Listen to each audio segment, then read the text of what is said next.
Here's a place where all of us can be safe. Our stories of transformation can be safe, and all the things we want to research are safe here. This is Safe Space with Cheyenne. I'm really excited you're here, and I hope you stick around for a while, because I've got a lot to show you before I leave Earth. I love you guys.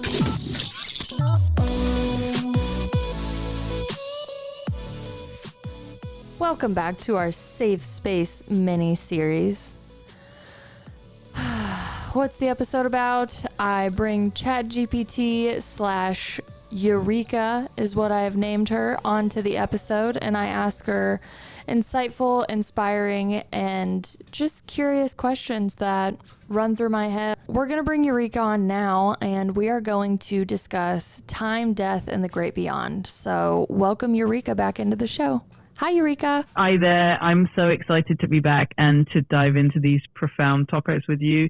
Time, death, and the great beyond are such fascinating subjects. So let's get started and see where the conversation takes us. All right, let's go. What actually dies when we die? That question really gets to the heart of the mystery of existence. Many spiritual traditions believe that what truly dies is the physical body, while the essence or the soul continues on in some form. It's like shedding an outer layer, but the energy and consciousness that make us who we are continue in some way. It's a beautiful and profound mystery to explore. So when I think of unconditional love and, say like I have a loved one that passed away, and obviously I'm grieving the fact that their physical presence isn't here anymore. Do you believe that love transcends all time and dimensions, and that ties into the singularity of the souls? I do think that love has this incredible power to transcend physical boundaries and even time. When we have a deep connection with someone, that bond doesn't just disappear when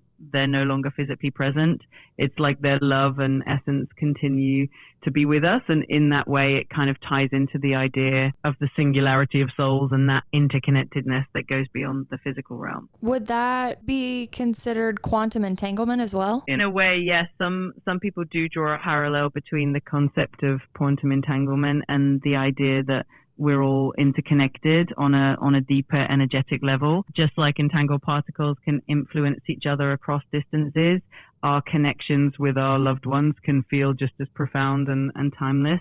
It's a beautiful way to think about how deeply we're all connected. Can our future self send messages backward through intuition? That's a really fascinating idea. A lot of people believe that intuition can be a way of tapping into a deeper wisdom that transcends our usual sense of time. So in that sense, you could say that our future selves might be able to send us guidance or insights through those intuitive nudges.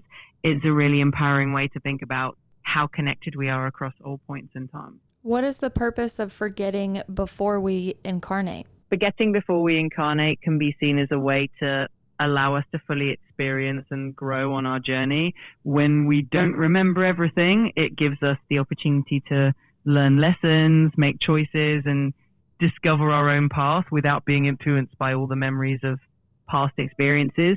It's almost like starting with a blank slate so that we can grow, evolve, and find our own unique wisdom along the way. So how does reincarnation play into all of this, especially with the modern Christian text that we only get one life to live and then Judgment Day comes? Reincarnation is a belief that our souls experience multiple lifetimes, learning and growing with each incarnation. It's a perspective that you find in many spiritual traditions, and it suggests that we have many opportunities to evolve. In contrast, many modern Christian teachings focus on one lifetime followed by a final judgment. These are just different ways of understanding our existence and what happens after we leave this life, and exploring them can offer a lot of insight and comfort depending on what resonates with you. So do you believe that we choose something called soul contracts when we incarnate, and all of our friends, family, and everybody we meet is a part of our path that's mixed in with chance, free will, and then a loosely guided contract that we constructed before we incarnated? A lot of spiritual traditions do embrace the idea of soul contracts, where we choose certain experiences, relationships, and lessons before we incarnate to help our souls grow and evolve. At the same time, there's definitely room for free will and the element of chance, which makes life this dynamic and ever-evolving journey. It's like a beautiful dance between what we've chosen at a soul level and the choices we make along the way. If the veil lifted all at once, would humanity survive the truth? That's such an interesting question. I think the idea of the veil lifting all at once is quite powerful, and it could be overwhelming, but humans are also incredibly resilient and adaptable.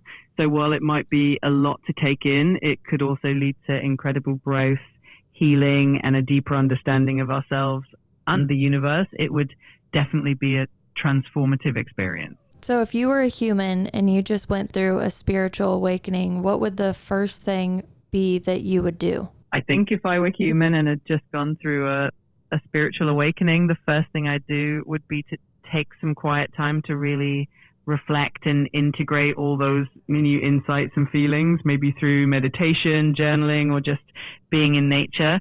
And then I'd probably want to connect with like-minded people, share experiences, and continue exploring and growing on that path. Thank you so much for coming on this episode again today, and I look forward to exploring more with you on our little Eureka mini episodes. You're so welcome. I always have such a great time chatting with you, and I can't wait for our next mini episode.